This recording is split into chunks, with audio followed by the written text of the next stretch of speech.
Is this going to be a country that I don't recognize in 5 to 10 years if we don't have these two pillars? If we don't, I mean, where are the Democrats going with this? If Mamdani is the face of the Democrats on the East Coast and Katie Porter is the face on the West Coast, I don't know if that's great politically for that party. So it looks like the socialists are officially taking over the Democratic Party, and Mamdani's election as New York's mayor just sealed the deal. Even the party's top brass seems to be warming up to his radical socialist agenda, a move that could mean serious trouble for the DNC. That's why Maher stepped in to play savior, calling out where the party lost its way and how it can still claw back. Let's get into it. The guy he just brought up, that's who you're all going to have to answer for. So I got to get your answer. This is Mamdani. If you've been not following the news, he won the Democratic primary in New York, so he is certainly likely to be the next mayor. We don't know. I mean, there's a lot of opposition because we've never had someone this radical. Some of the things he says, prisons were obsolete. What purpose do they serve? I could think of a couple. The NYPD is racist, anti-queer, and a major threat to public safety. I think most people think cops are protecting their public safety, even though there's issues and problems with the police department. Do you like capitalism? No. We've never had a guy quite like this. You know, he quotes Marxist, each according to their need. I mean, that's straight up communism. Whether you call it the abolition of private property, you call it housing guarantees, it's preferable to what is going on right now. Maher actually sounded the alarm about many months before the elections. And while it's still early, something tells me his warning is going to age like fine wine. He spotted the red flags long before anyone else did. Let's not forget this isn't the first time Maher's political instincts proved right. Remember when he warned the DNC against pushing Kamala Harris as a presidential candidate? They ignored him, convinced they knew better. And what happened? A complete political disaster. One of the most humiliating defeats in modern American history. It's almost like the party is addicted to repeating its own mistakes. Maher isn't a prophet, but he has a talent for spotting trouble before it lands. I mean, just the phrase abolition of private property, not something we usually hear in America. There's always a villain. There's always people. They always try to create a villain. That's my point. They always try to create some boogeyman or boogie. No. If it wasn't this one, quotes. It was going to be somebody else. I'm not creating anything. I'm not defending the policies. There are plenty of things that I disagree with there, and that I don't come down on. You're going to have to answer everything like this. They're going to ask every single Democratic politician. But the point being, we see this every cycle. I've now been doing this long enough to know that every single cycle, there's some contrived villain or boogeyman. This guy totally missed Maher's point. And you can see it all over Maher's face. That clear mix of disbelief and frustration. Nobody is trying to turn Manny into a boogeyman. We've said that repeatedly on this channel. The truth is, Manny doesn't need anyone to label him as extreme. His own words and policies already do that on their own. Every warning Bill Maher gave about the newly elected New York mayor wasn't an exaggeration or some political attack. It was based entirely on Manny's own comments and his own political agenda. When a politician openly promotes ideas that challenge the foundation of American capitalism, people are going to notice, and they should. Maher is simply holding up a mirror, showing the left exactly what they refuse to acknowledge.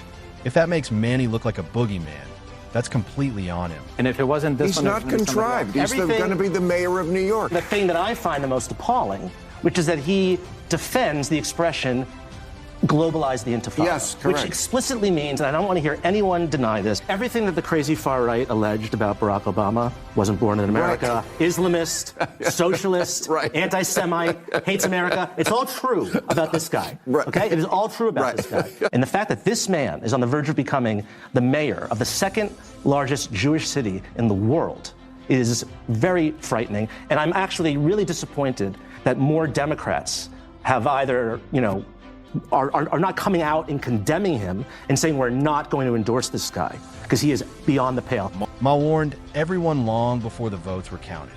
He predicted Mamdani's win, and he turned out to be completely right. All the clues were obvious. Non-stop media praise, the surge of progressive energy, and the party drifting deeper into the far left lane. But Maher didn't just foresee Mamdani taking the race. He also cautioned that his rise could spell real trouble for the Democratic Party moving forward. And honestly, I think he's spot on. Sure, capitalism has its downsides. No system is flawless, but socialism isn't the miracle cure some on the left imagine. It sounds great on paper, promising fairness and equal outcomes.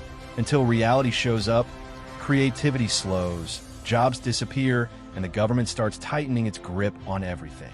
Ma knows that marching towards socialism is an advancement. It's a gradual undoing of the very things that... It seems to me that there are two pillars that this country is founded on. One is democracy, and one is capitalism, free markets. And it seems like one party wants to get rid of one, and the other party wants to get rid of the other, right? The Republicans are not that, democracy is just not number one on their list. It just isn't. It isn't. It's behind Christianity and a few other things.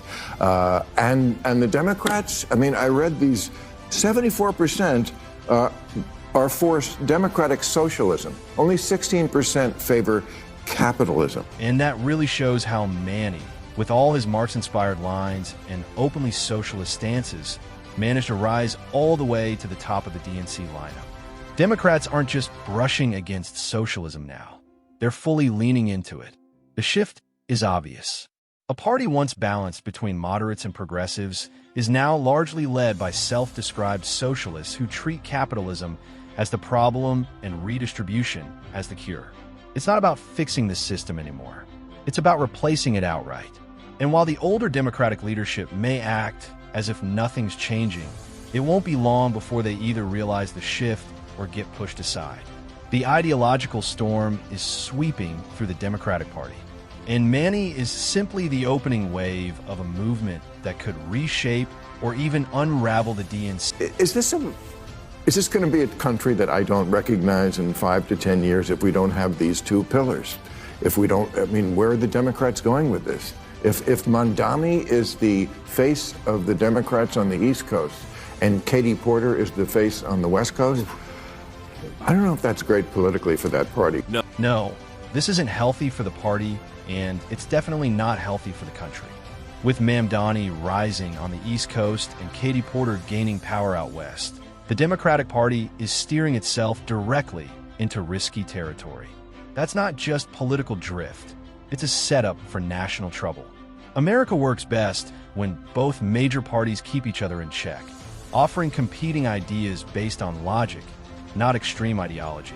We need a capable Democratic Party, one that pushes back on the GOP instead of copying the failed models of socialism.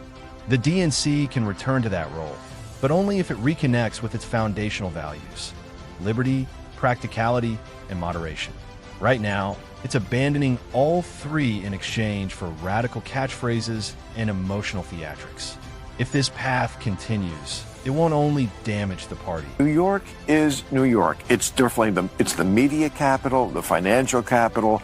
It is a bellwether like no other city is in this country. So don't tell me that who the mayor of New York is doesn't matter. Let me play devil's advocate for a second. Do you think, let's say, on the seize the means of production, do you think that the mayor, that one person, if he is a democratic socialist, do you think that he would have the power and influence to be able to, like, usher in socialism? He definitely has the power and influence to elect J.D. Vance or whoever is the Republican candidate next time. Maher strongly believes that Mamdani's win nearly guarantees a Republican victory in the coming national races. And truthfully, he may have a point. Yes, it's still early and politics can shift fast, but Maher has a keen sense for political patterns. His logic is straightforward. Middle America isn't embracing the socialist agenda. These are working-class citizens who support capitalism, not because it's flawless, but because they know what happens when governments try to replace it with heavy control and forced redistribution. They realize socialism may sound caring in theory, but fails badly in reality. Higher taxes, fewer opportunities, and shrinking motivation to work or create. So if the DNC keeps drifting left under leaders like Manny, it's basically gifting the next election to the GOP without a fight.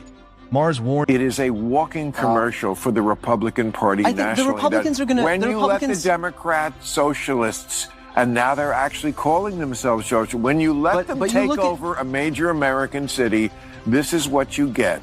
the state-run grocery stores, which worked so well in Cuba and the Soviet Union and Venezuela. Just bad ideas. And again, this ugly streak, streak of anti-Semitism. Ma once cautioned that choosing KLA Harris would practically guarantee Donald Trump's return to the White House.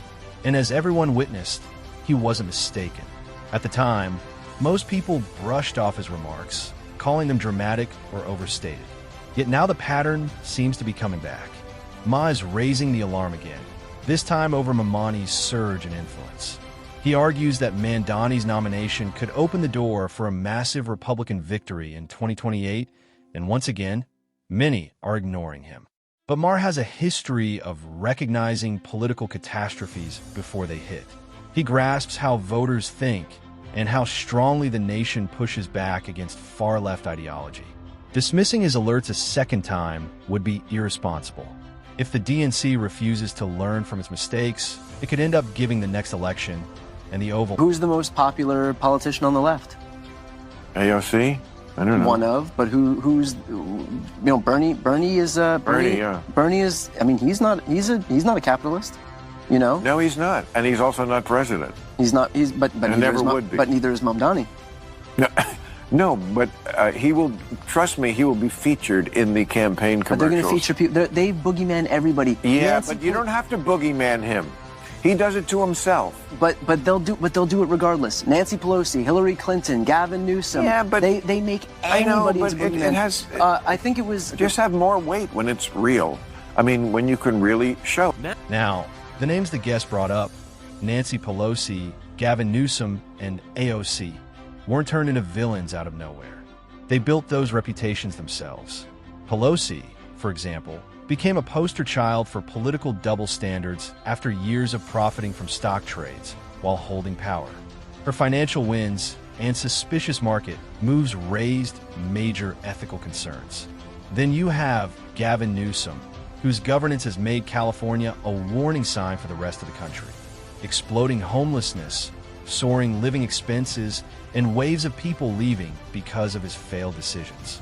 And of course, AOC, the emblem of today's woke politics, whose theatrical activism often takes precedence over practical answers.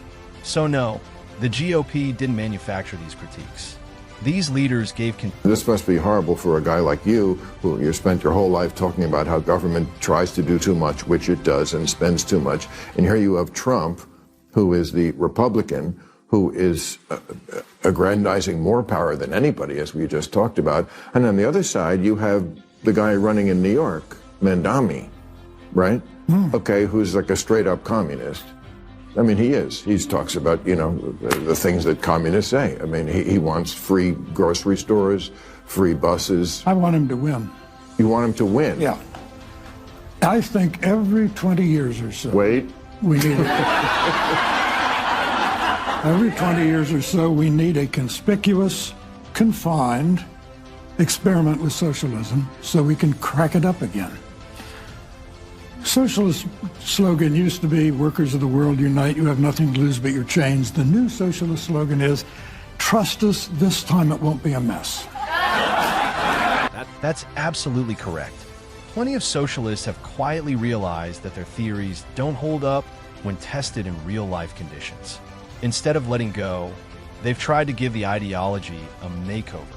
They're dressing socialism up with trendy terms like equity, social justice, and economic fairness, hoping people won't recognize it as the same failed system with new labels. But history has already delivered its judgment. Every nation that embraced full-scale socialism ended up with broken economies, excessive government power, and widespread hardship. Capitalism, although not perfect, has repeatedly fueled progress, lifted countless people from poverty, and rewarded effort and innovation. It has flaws, but it remains the strongest model humanity has found. The sooner the left stops trying to bend economic history and starts returning to practical capitalism, the sooner they can rebuild trust and credibility. Ultimately, Maher's warnings aren't just political takes. They're reminders to stay grounded in reality. From KLA Harris to Mamdani, his predictions have shown what happens when extremes take control. Socialism, no matter how it's rebranded as, consistently failed in execution, while capitalism continues to support growth and advancement. If the DNC strays too far from its foundational values, it risks losing direction entirely. Understanding these lessons early matters for the party, the public, and the future of the